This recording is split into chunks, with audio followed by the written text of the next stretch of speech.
Hello nga mga kalingap, kumusta tayong lahat? Kung saan bansa tayo naroon ngayon, kamusta tayo mga kalingap? Ngayong araw mga kalingap, pag-usapan natin yung video ni Kalingap Ato na yung kay Patrick, no? Nakakaawa din naman si Patrick, no? Kasi binabash siya ng mga tao, ng mga viewers. Kawawa talaga siya mga kalingap, no? Huwag natin i-bash si Patrick. Kung napanood nyo lang mga kalingap ang video ni Patrick doon sa upload ni Starax TV, maiiyak kayo mga kalingap. Ako, sobrang awa ako sa kanya kasi porsigido talaga siyang makatapos. Kaso lang, kulang talaga sa pinansyal, no? Financial talaga ang kulang niya. Kaya nga mapasalamatin tayo sa mga Kalingap boys na binablog siya para may tulong sa kanya, no? Lalo sa kanyang pag-aaral. Nakakaawa siya guys kasi stress na siya. Believe din ako dito. Ato ang bata nga dapat tulungan talaga. Dapat kunin na lang ni Kalingap Rab beneficiary si Patrick kasi masipag naman siya mag-aaral kahit na kulang sa pinansyal. Nagtatyaga pa rin siya, no? Nakita natin na naglalakad siya mula school hanggang boarding house niya. Nakakaawa talaga, no? Kitang-kita natin na gustong-gusto niya talaga makatapos siya. Sana makatapos siya at sana may mayroong sponsor na maawa sa kanya na tulungan talaga siya hanggang makatapos sa pag-aral niya para makahon din sila sa hirap. Dahil kawawa din ang pamilya niya kasi ang mama at papa niya may mga sariling pamilya. At siya tumutulong din sa mga kapatid niya. Di niya naman kayang tiisin yung mga kapatid niya. Sabi nga niya, tumutulong pa siya, no? Kaya sana marami pang maawa sa kanya, no?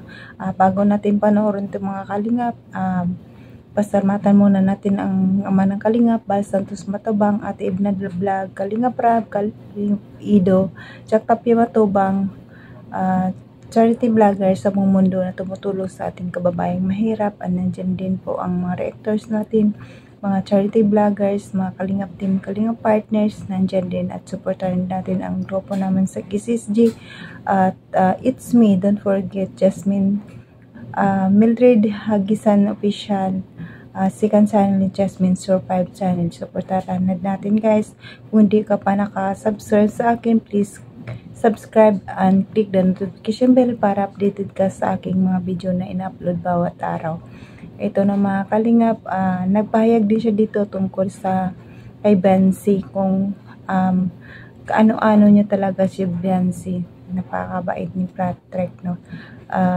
Tara na guys, panoorin natin yung video ito. Tara, let's go. 1, 2, 3, go.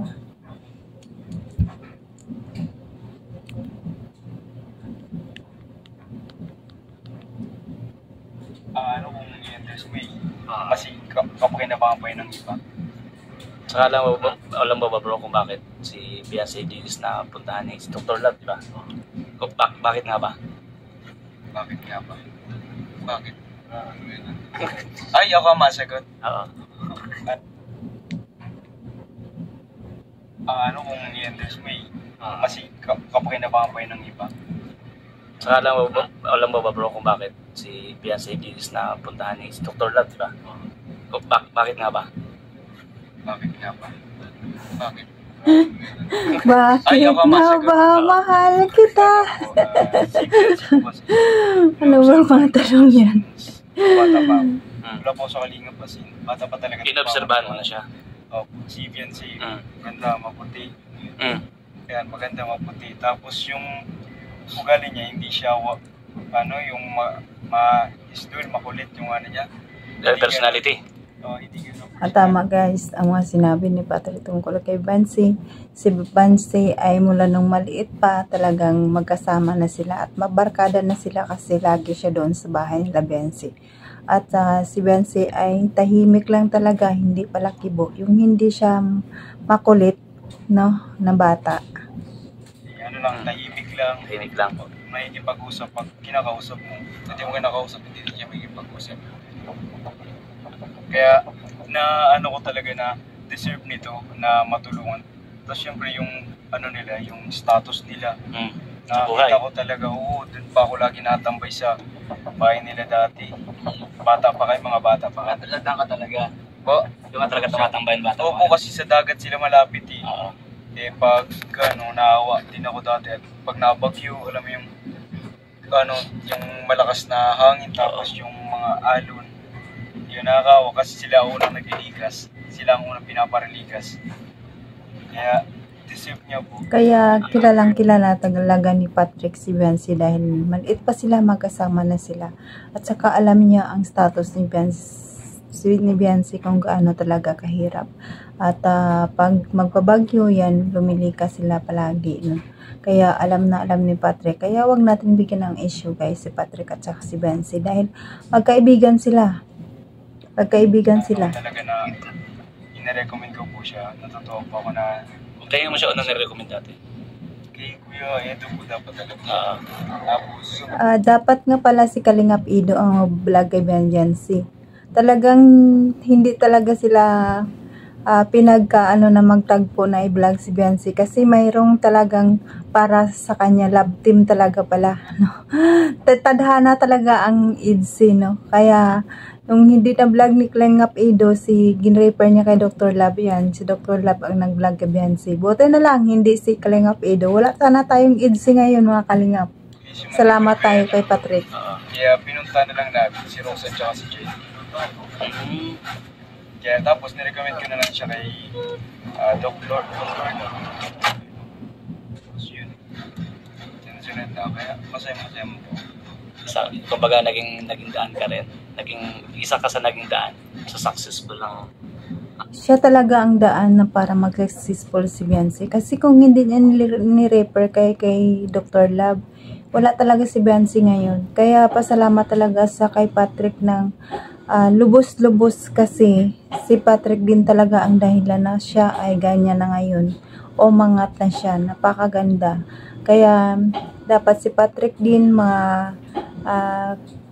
si sponsor, sana naman matulungan si Patrick kasi si Patrick naman dahilan na mayroon tayong IDC kasi siya ang nag-refer kay Dr. Love eh. Kung wala siya, wala din naman natagpuan si Biancy. Kawawa talaga si Patrick mga Kalingap. Ano din ni Biancy sa pagtulong ni Kalingap bro sa kanila. Yeah, proud of you. I'm proud of you, bro. Unang-una po sa lahat ng NC. Gusto ko muna humingi ng tawad kasi humingi ng tawad kasi baka mali yung naiisip nila tungkol sa akin. Sige. Gusto ko humingi ng tawad. Ako na magpapakumbaba. Okay. Humble. Ako na yung magpapaka-humble. Joke lang. Ako na yung hihingi ng tawad kung mali yung naiisip nila sa akin. Yeah. Dahil si Biancy po, tapos yung lolo ni Biancy, tapos lolo ko is magpinsan. Hindi pala malayo magkamag-anak kayo. Opo. Okay. Tapos halos close din yung mga namin at isang barangay lang po, tapos magkapurok lang din. Kaya si Biancy po is tinuturing ko siya bilang kababatang kapatid. Natatutuwa po kay Biancy kasi hindi siya nag-aan ng ugali, nagbabago. Nag-i-improve siya, pero hindi siya nagbabago ng pakikisama. Talaga naman nakita naman talaga natin kay Biancy na hindi talaga siya nagbabago hanggang ngayon. Pangiti-ngiti pa rin. Sobrang mahihain lang talaga siya noon. Pero ngayon, improvement na siya talaga. Mataas na ang confidence si Biancy ngayon. Kaya, proud of you, Biancy. Proud of you, Patrick, kasi ikaw ang nag-recommend kay Biancy kay Dr. Love at natagpuan at ni-refer kay Kalingap Rab. Ayan na ngayon si Biancy. Sobrang ganda na. Mahihain kasi siya dati, pero ngayon hindi na siya mahihain, pero yung pakikisama niya maayos po. Okay na. Nag-improve baga yung sa bagay sa marami, di ba? Kasi mas maraming nakakasalamuha and siyempre kagaya ng mga K-boys, di ba, nandiyan parati din. Ibig sabihin, walang katotohanan yung mga paratang nila. Opo.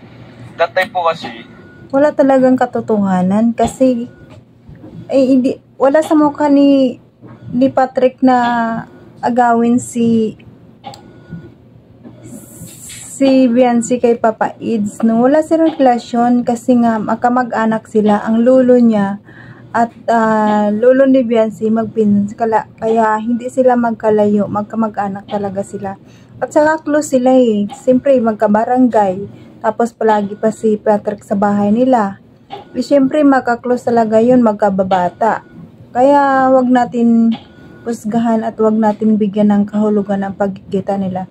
Kasi mga kalingap, kasi sa atin mga viewers, minsan sobra-sobra tayo mag-overthink, no? Kasi kita natin na magkatabi lang, mayroon na agad na iba na agad. Positive na nag-isip tayo ng negative sa kanila, no? Makita lang natin magkatabi kasama sa TikTok. Kasi lagi silang nag-TikTok ng Biancy na mayroon din kahulugan yun. Binibigyan ng kahulugan. Hindi dapat ganun mga kalingap. Tingnan muna natin kung ano. Kasi wala sa mukha ni Patrick na agawin si Biancy. Nakakawawa naman si Patrick. Huwag natin ano sa kanya ang lahat, no? Huwag natin bigyan ng kahulugan yung pagkasama nila. Kasi lagi si Patrick sa kanila. Pagpunta nga sa kanila, Biancy daw, pinapakain pa yan siya doon ng mga magulang ni Biancy. Kasi napakbait din Patrick eh. Hindi din iba si Patrick sa mga magulang ni Biancy. Kaya, yun, tayong mga viewers, mag-think positive na lang tayo. Huwag tayo isip ng negative, no? Huwag tayo mag-overthink kung ano nakikita natin na magkasama sila. Kung saan man natin makikita magkasama, magkatabi. Huwag tayong basta-basta manghusga agad. No, na bakit si Patrick magkatabi na naman si Biancy, hindi si Ido, ganon, no? Dapat alamin muna natin kung bakit sila nagkatabi, no? At magkasama at nagti-TikTok kasi kitang-kita naman sa mga sinasabi ni Patrick na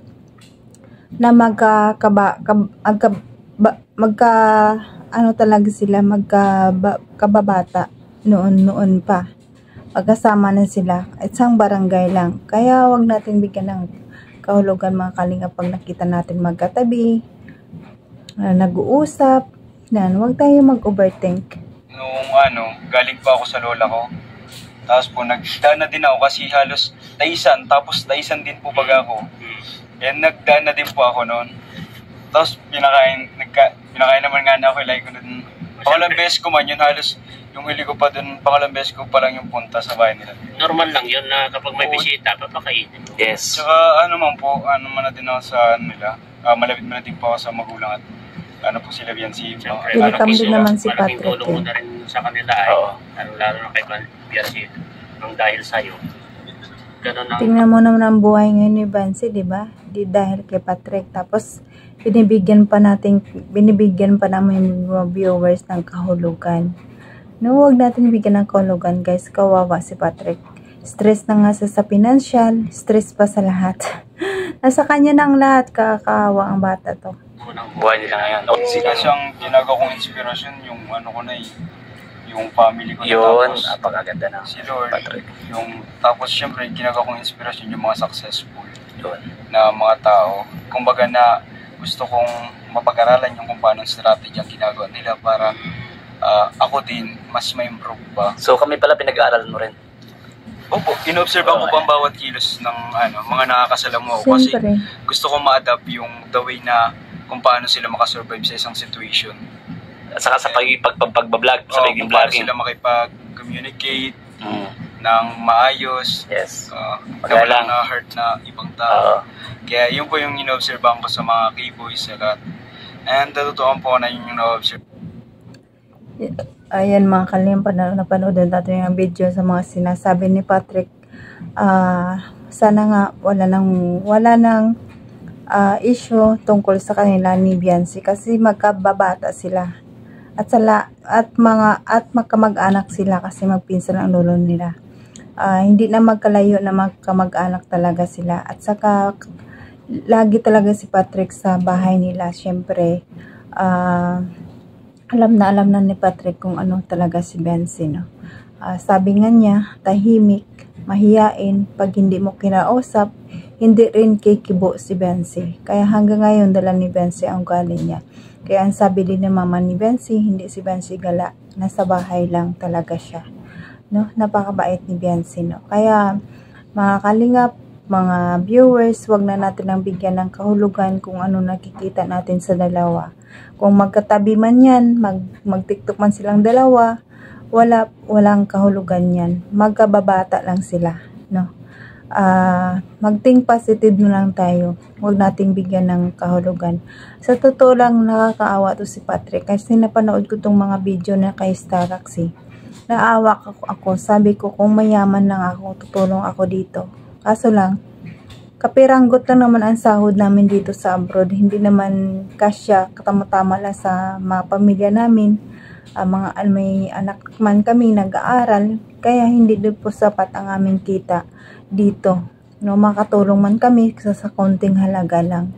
Hindi kalakihan. Kasi ang kurso ni Patrick, mas mahal talaga yan. No, kaya dapat si Patrick marami ang tumutulong sa iyo. Ano mo talaga sa kabutihan, wag mo sa masama gamitin.